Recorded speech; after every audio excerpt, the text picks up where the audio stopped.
এই ব্যাপারে আমার জানা নেই।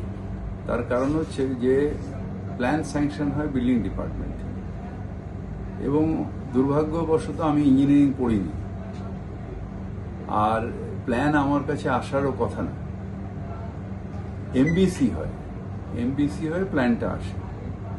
আমি জানি না উনি কি বিষয়ে বলেছেন, কিন্তু টেকনিক্যাল ব্যাপার হচ্ছে যে প্ল্যান স্যাংশন হয় কর্পোরেশনে। এই প্ল্যানটার ব্যাপারে আমার কোনো আইডিয়াই নেই, যেটা ভেঙে পড়েছে। কিন্তু জেনারেল প্ল্যান স্যাংশন হয় কর্পোরেশনের বিল্ডিং ডিপার্টমেন্ট।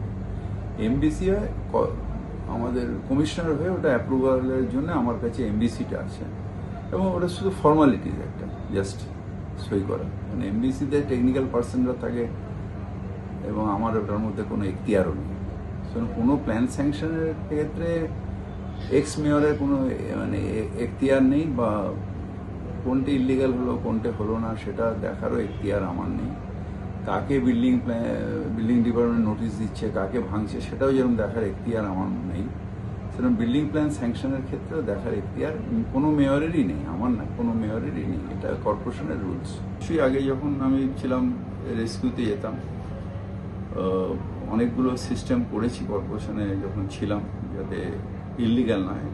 আমি যতদূর জেনেছি এটা ইল্লিগাল না, সুপারভিশনের অভাব। সুপারভিশন তার মেয়রের বা কমিশনারকে সুপারভিশন করতে পারে না, এই স্ট্রাকচার না। আমি যতদূর জেনেছি এটা স্যাংশন নিয়ে করা হয়েছে, এবং এটার কি মানে মেটেরিয়াল কি দিয়েছে না দিয়েছে সেটা জানার কথা আমার না, বা ওইখানে কোথায় হচ্ছে সেটা আমি জানতাম না।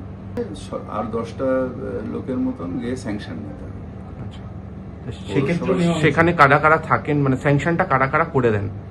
স্যাংশনটা প্রথমে হলো ওনাদের এলবিএস বা ওনাদের যে আর্কিটেক্ট, তারা প্ল্যান দেন। সেই প্ল্যান অনুযায়ী দেখে প্ল্যান স্যাংশনে, যদি বড় বিল্ডিং হয় তাহলে সেক্ষেত্রে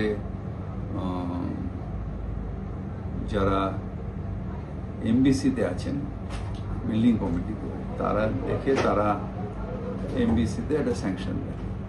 কর্পোরেশনের সব ডকুমেন্টেই যেটা এমবিসির, হয়তো ওটা উনি দিয়ে দিয়েছেন যেটা আমি জানি না, কিন্তু হয়তো এমবিসির রিপোর্ট সেটা নিশ্চিত হবে, যেখানে কমিশনার সইন করে তারপরে অ্যাপ্রুভালের জন্য, মানে এর জন্য আমার কাছে পাঠায়। আমি গেছিলাম ওখানে, একটা মানে অপ্রীতিকর পরিস্থিতির সৃষ্টি হয়ে যায়। পুলিশ আমাকে রিকোয়েস্ট করলো যে ওখান দিয়ে যে খুলবেন না। আমি গেট পর্যন্ত পৌঁছে গেছিলাম সবার আগে, মানে যখন জাস্ট ভেঙে যাই, বিধানসভায় খবর পেয়েছি, দৌড়ে গেছি। আপনার অ্যাসেম্বলি কনস্টিটিউয়েন্সির মধ্যে আমি গেছিলাম, ঢুকতে পারিনি, পুলিশই আমাকে। হ্যাঁ, তারপরে আমি এসএসকেএমে গেছি। উদ্ধার কাজ কেমন চলছে? হ্যাঁ, উদ্ধার কাজ খুব ভালো চলেছে, খুব ভালো, খুব প্রম্পটলি হয়েছে। মুখ্যমন্ত্রীকে ধন্যবাদও জানিয়েছি আমি সকালবেলা, যে খুব ভালো উদ্ধার কাজ হয়েছে এবং খুব প্রম্পটলি হয়েছে। সিনিয়র মিনিস্টার, অফিসার সবাই মিলে একযোগে যেভাবে করেছেন, সত্যি এটা খুব प्रशंसा যোগ্য। देखिए, हमको नहीं जानते हैं, कोई प्लान में मेयर का साइन रहना नहीं चाहिए। दूसरा है, जो एमबीसी का रिपोर्ट में अगर कमिश्नर भेजता है मेयर के पास, तो वो अप्रूवल हो जाता है, जस्ट फॉरवर्डिंग। ये छोड़ के हमारा जानकारी में कोई नहीं है, क्योंकि इतना प्लान सैंक्शन होता, कौन प्लान क्या है नहीं है, क्या होता है, ये हमको हमारा इख्तियार में भी नहीं है, और हम जानते भी नहीं। बहुत अच्छा हुआ, हम इसको धन्यवाद कहते हैं मुख्यमंत्री को, और बहुत ही अच्छा रेस्क्यू ऑपरेशन सब मिलके जॉइंट टीम करके हुआ, नहीं तो और इंसान का प्राण जा सकता।